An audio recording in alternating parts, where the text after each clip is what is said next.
Hello, and welcome to Resellqueen Chronicles. I am Tiffy T the ResellQueen, your host. And today's topic is we're going to continue from last week's topic.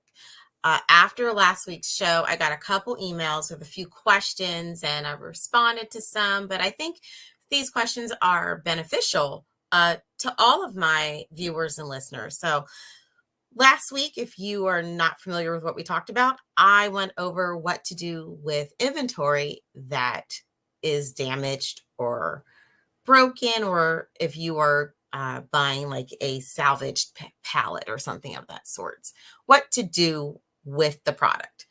And I think a lot of people, they know what to do when something's working, but they don't know what to do when something's not working. And hopefully I gave a nice summary of what you should do, but we did get a few questions. So just wanted to let you guys know how to reach me. You can always email me at info@resellqueen.com, which is where I got most of these questions from. My website is www.resellqueen.com. There you can see everything that I'm doing. I have lots of things on the website, lots of different, I have a store on the website for ebooks and e-courses. If you would like to take a look at that, always feel free to take a look at that. Also, I have listed my ebooks. I have some more ebooks that will be coming out towards the end of this month. Hopefully I can get all of that done so I can send that stuff out and let that be available to you guys. Also, by the end of the month, we will be having another reseller kit sale. The last time this happened, we sold out very quick, way faster than I thought we would. And I had a lot of people that would buy one and they got one, saw the money in it or started making money in it and said, I need another one. And by that time, they were gone. So I like to make sure that whenever I sell things like that, that you get to see the money in it. I don't want to sell you something that you're not going to make your money back and then some. That's just how I like to do it. So I'm going to roll right into some of the questions that I got. I got some of the same questions that were sort of like the same subject matter. So first question was, great that I can sell parts, but how do I know which parts? Now, I think I may have went over this last week, but I may have done it really too fast. So let me just break down what we do. So what we like to do, we go on eBay and you search for the product that you have and you put parts and pieces. I like to just say parts. That way you can see what other parts are trending for that particular item. Now, you may have a part that's not listed there. That doesn't mean you shouldn't list it. Maybe it means that it gets sold quickly, or maybe there just isn't any available at that time. So you want to use eBay as your resource on what parts you want to list for resale when you do a parts and pieces. This is something that will take some time. It's not going to be something that you're going to figure all of this out within 5-10 minutes. There is going to be some research that you'll need to do. Like I said last week, you do want to check like some YouTube videos to help you with how to disassemble the product that you have, or a product that's close to what you have. I happen to have a person in my life that's very comfortable with this. So disassembling a product, he feels very comfortable with. My husband does. But even from time to time, if he's unsure or wants to see someone else do it before he does it, he will go to YouTube to see if someone else will do it. And then that way he can look at how they did it and go, oh, I wouldn't have did it that way. I'm going to do it this other way. So that way he doesn't mess up the item that we have.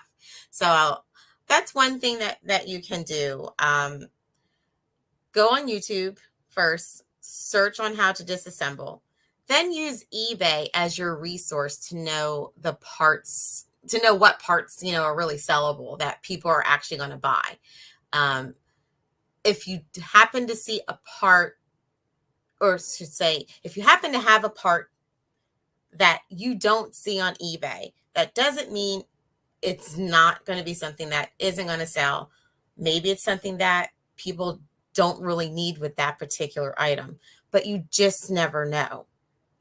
Or it just may not have any available. It's eBay for a lot of people, and I know of myself included. If I have something that is broken or damaged and I just want to see how much something's going to cost to make my product whole again, I go straight to eBay. eBay is the place to go for that. So that gives me my determination of, okay, should I just buy this part that goes with it, or should I just sell it the way that it is? And I use that to make my determination on what I'm going to do. So use eBay as your resource when you're trying to do which parts that you want to sell. That's my best advice.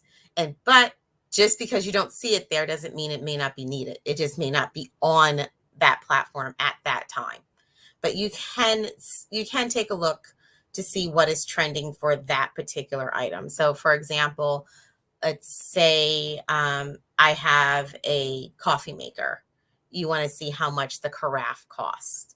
Just do a Google search, an eBay search for the name brand, the model number, all of that pertinent information that would be like on the box. You want to do a search for that so you can make sure that you have the right one.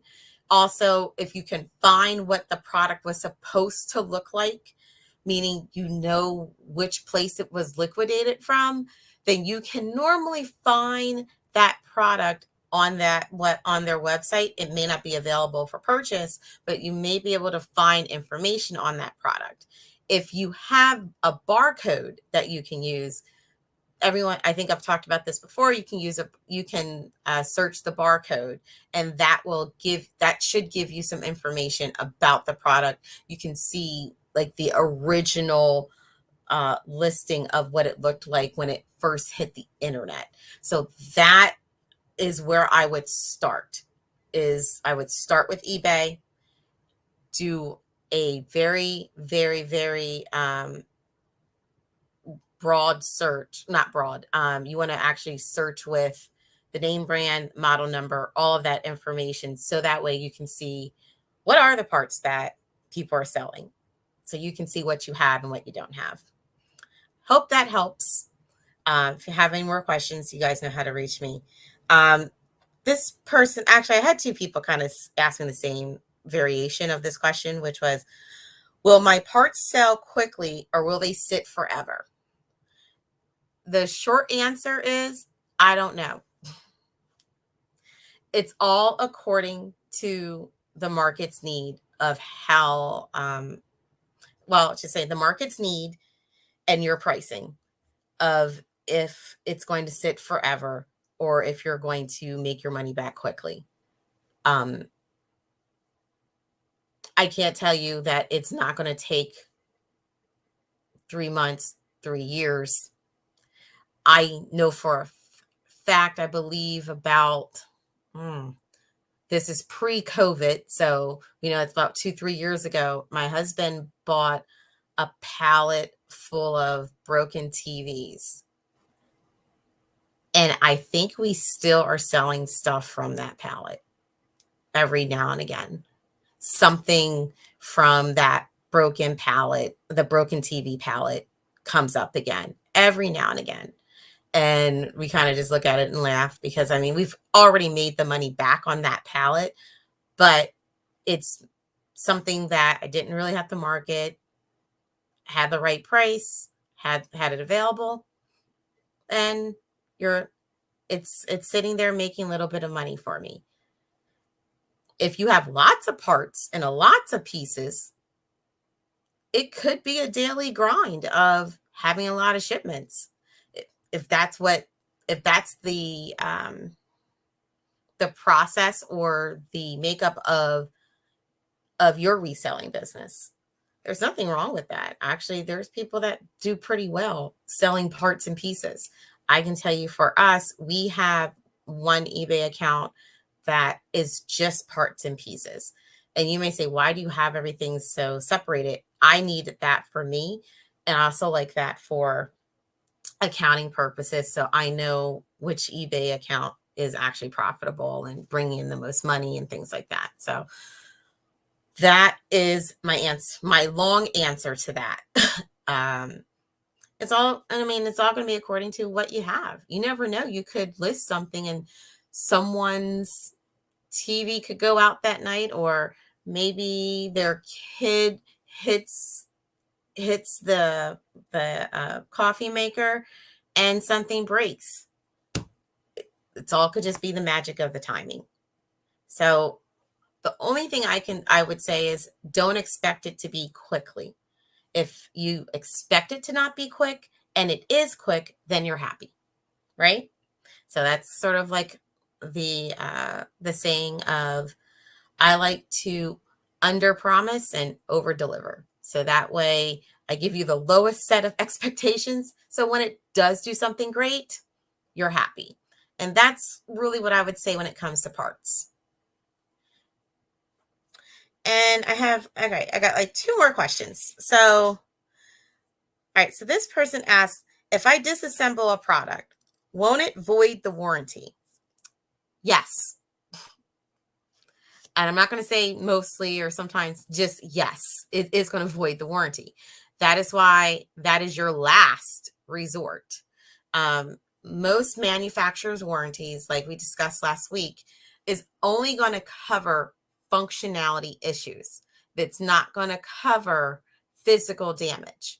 So what does that mean? Let's say there is a button that when you hit it, it doesn't work. So if you hit the off switch and that doesn't work, if the volume on a TV doesn't work, if when you have an iron and you hit the steam button and it doesn't work, those type of things, that's a function of that particular product.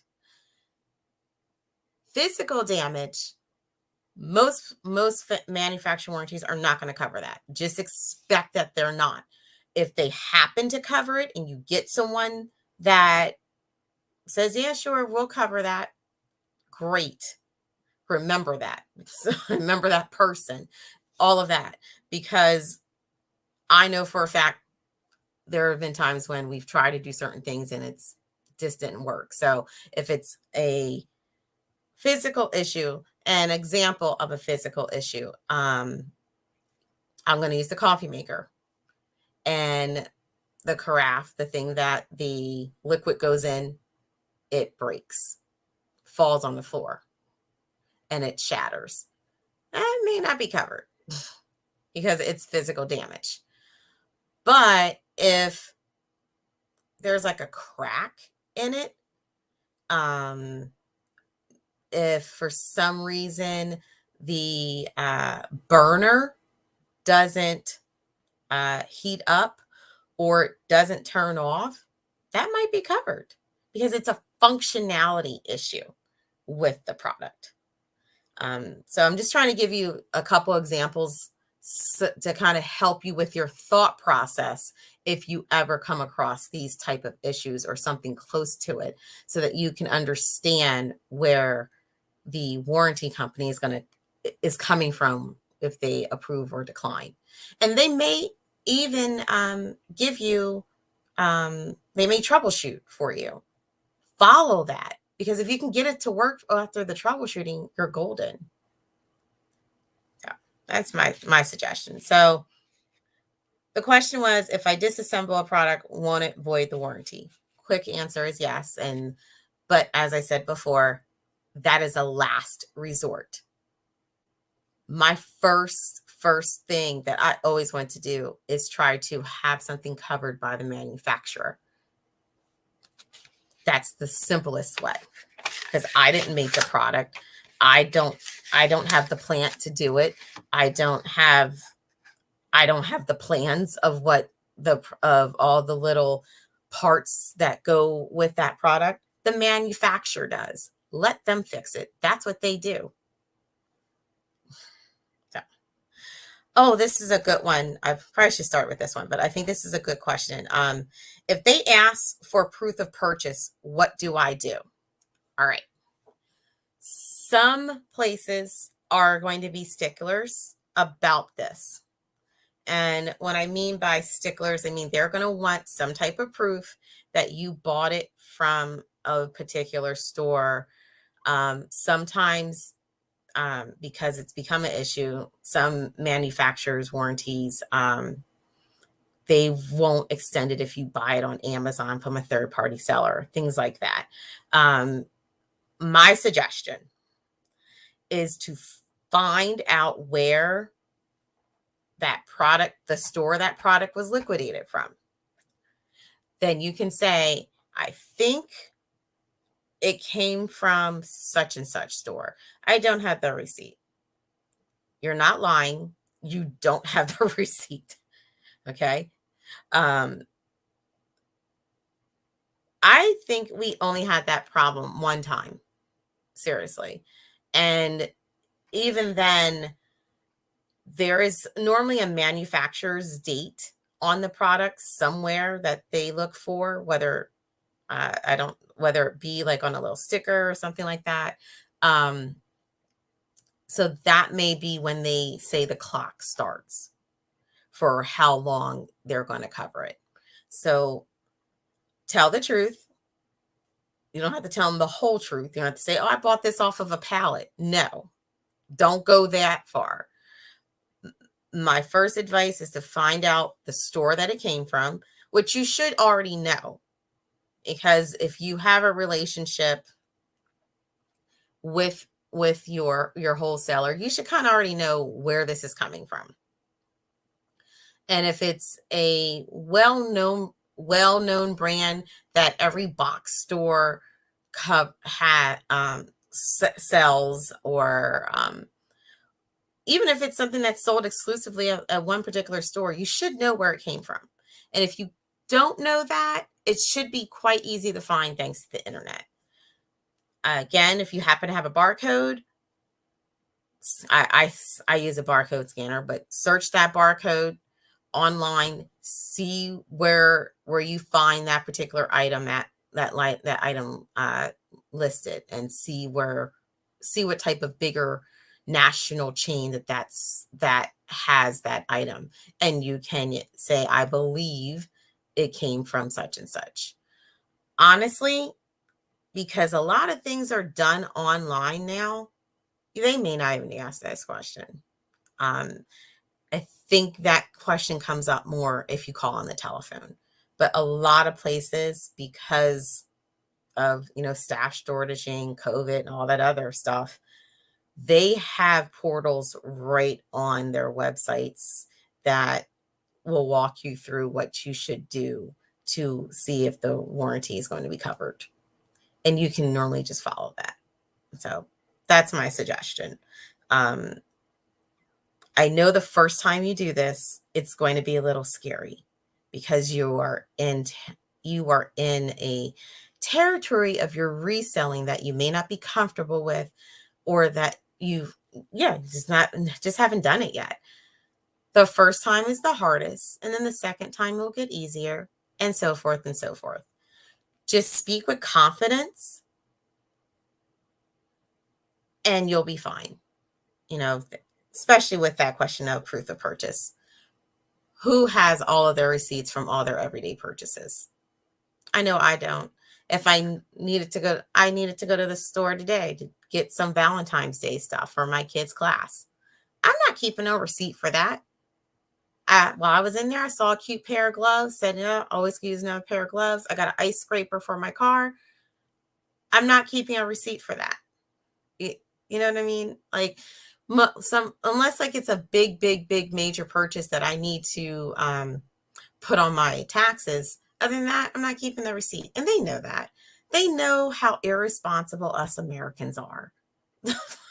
So to the person that wrote that, asking about that, you asked a lot. You put a lot more into that, but the gist of is, what do I say when they ask for proof of purchase? That's all you say. I don't have the receipt. I believe we bought it at such and such place. Or you don't even have to use the word bought. You can say, I think it came from such and such place. That's really all you have to do. So that is some of the questions that I got. And I kind of hope that's helpful for you guys, and that kind of sums up this category or this subject matter of dealing with damaged or broken inventory. And we will be right back after this. Shipping can be complicated and time-consuming, but it doesn't have to be that way. Welcome to ShipStation, a web-based shipping software for online retailers. Import orders from wherever you sell and create labels for however you ship, all in one place. With our powerful automation tools, mobile app, and branded tracking page, you can focus less on shipping and more on growing your business. With ShipStation, you save both time and money. Let's get ship done. Get started with ShipStation today. Click the link in the description box to receive a special discount from ShipStation. And we're back. Welcome back to Resellqueen Chronicles. I am Tiffy T the ResellQueen, your host. And now we're on to the segment of reseller news. This is where I give updates about what's happening on different platforms in the reseller world.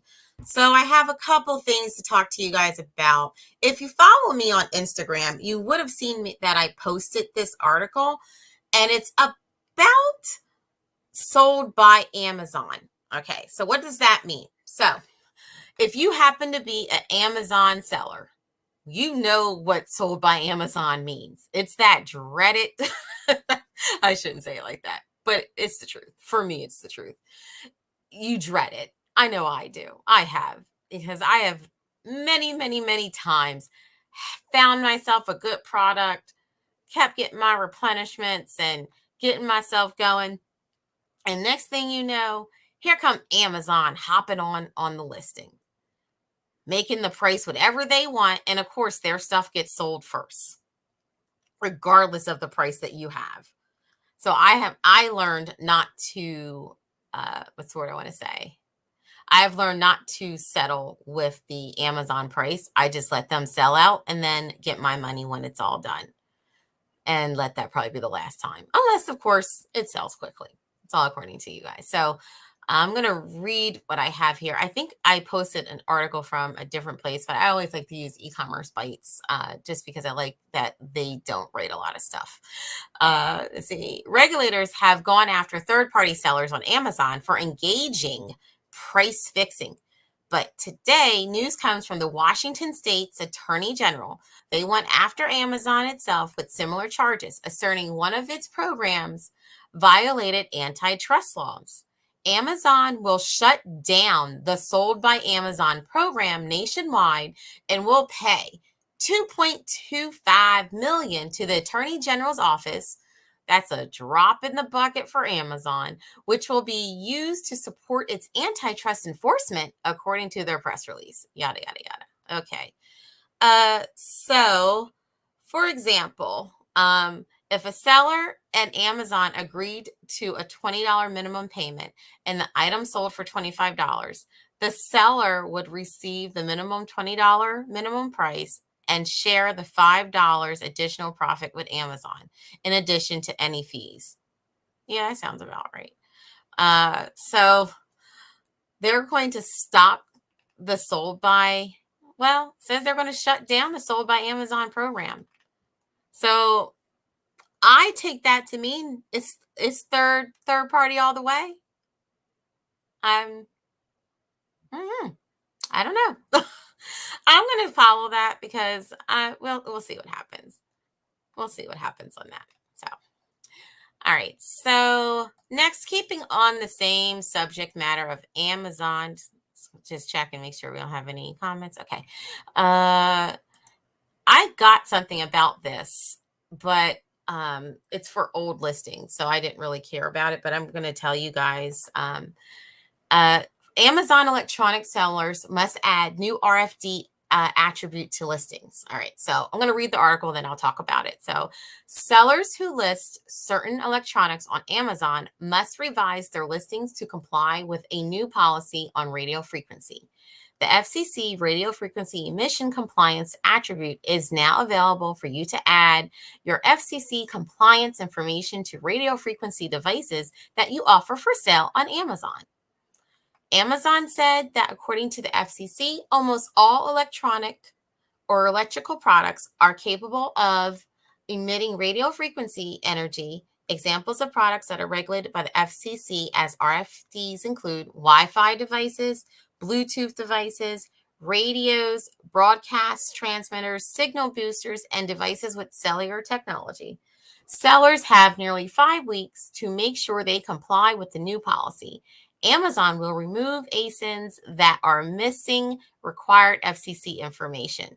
Amazon noted the following: if you're listing a RFD for sale on Amazon in the FCC radio frequency emission compliance attribute, you must do the following: provide evidence of FCC authorization consisting of either an FCC certificate number or contact information for the reasonable party as defined by the FCC.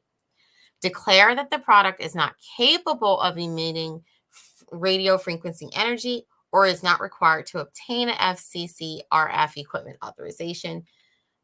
All right. So, some of you might say, I'm confused. All right. So basically, it's a compliance issue when dealing with anything that can emit radio frequencies. So Wi-Fi, Bluetooth, radios, of course, broadcast transmitters, signal boosters, devices with cellular technology. Normally, and I'm saying normally because I know sometimes things are manufactured in other countries. Normally, somewhere, either on the box or inside the box, there is some little certificate that will explain or at least have that information that Amazon is looking for. If you can't find it, I would look for the manufacturer online to see if there is something online that they have. It's not going to be somewhere that is like flashing red in your face. You may have to search their site to get that information. If you get it from like a wholesale source, let them know. I mean, I'll put it this way. Your wholesale source, they should know where you sell. So if they know that you sell on Amazon, they should be shipping that stuff with you, right with your stuff. So that way that you have it. I know for me, I used to order certain types of purses, and they used to send with every shipment an authenticity record document that would come with all of my packages. So I had them. I never really needed them, but it was nice to have, to know that if there was ever an issue, I can say, look what I got. This came right from my wholesaler. So if that's how you're getting the product, talk to your wholesaler. This should not be something new for them, because your wholesaler should know where you sell, so they know the thought process of your business, and they should be keeping up with what's going on those platforms. So that's that information. Next, Pinterest adds something to their shopping feature, which I'll read what it is and go over it. So Pinterest announced a new shopping feature called Try On for home decor. Pinterest users can shop from numerous retailers using the feature augmented reality AR technology. This latest AR technology from Pinterest enables pinners to virtually place items from the U.S. retailers like Crate & Barrel, CP2, Walmart, West Elm, and Wayfair in their home using the Pinterest Lens camera and try before they buy, according to Monday's announcement. Okay, so a lot of other, I would say some I have seen this type of technology. Actually, I personally have seen it with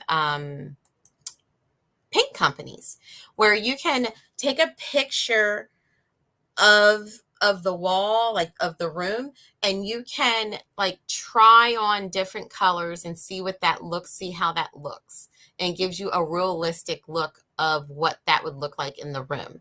So this is kind of a nice feature, especially with their site, with Pinterest. They how can I put it?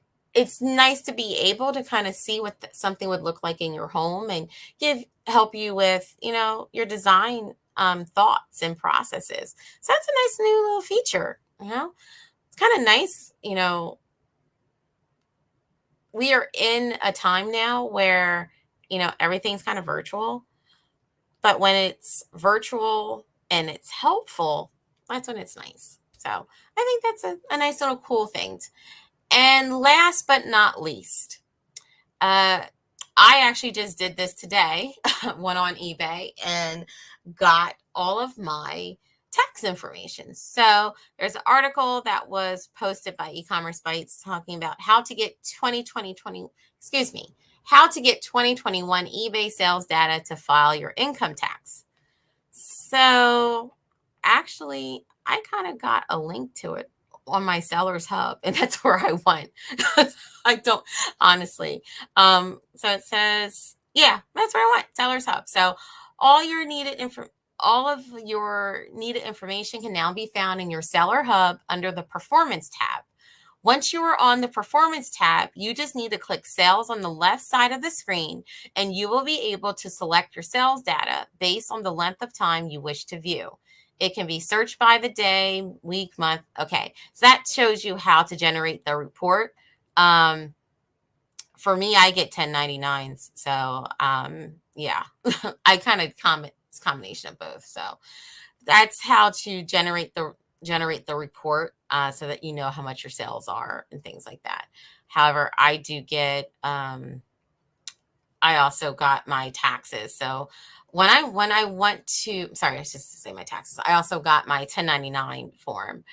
So when I went to Seller Hub this morning, I saw a link to show that my tax forms were available, and went there, printed them out, looked at them, and said, "Oh my, it's going to be a rough year," because Uncle Sam going to get their money this year. I'll tell you that. So that is it for reseller news. I hope this was an informative and helpful broadcast for you guys. As always, if you have any questions, feel free to email me at info@resellqueen.com.